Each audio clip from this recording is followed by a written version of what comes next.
I think the one thing you have to focus, and we've seen it in this last recession in the United States, and I've been lucky to be on both sides of the fence when that was happening for this time. I think the capital that you put out there now, we do it mostly with banks in Canada. It's tough to be in the restaurant business or in the other businesses I'm involved in. It hasn't been up until probably our show showing more of that in Dragon's Den, that there is angel people out there. There is other people other than banks that lend money. Right. In the U.S., it became a real problem. What had happened was there's so much money, and the lending was so bad.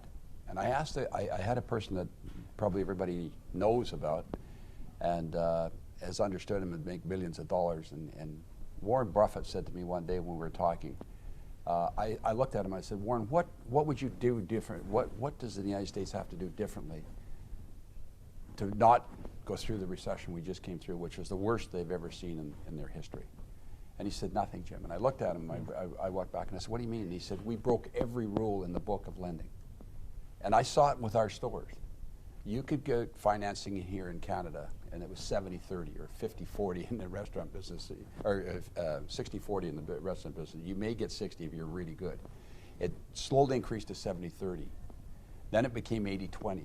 In the U.S., it became 120%. I thought it only went to 100. You know, yeah. But that was my rules. But and then the crash came, because everybody thought, and if you didn't have enough money, we'll make it sure that you get the loan anyway. So his point to me was, we broke every rule.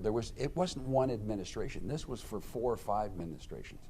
And what happened? We got to go back to where we were before. I live down there now. I go out to sell a franchisee. You know what the deal is? 70-30, 60-40. You put 40% of the cash up, you get it. And same thing. And if we stay with that, we will. You're okay. We'll never have a problem.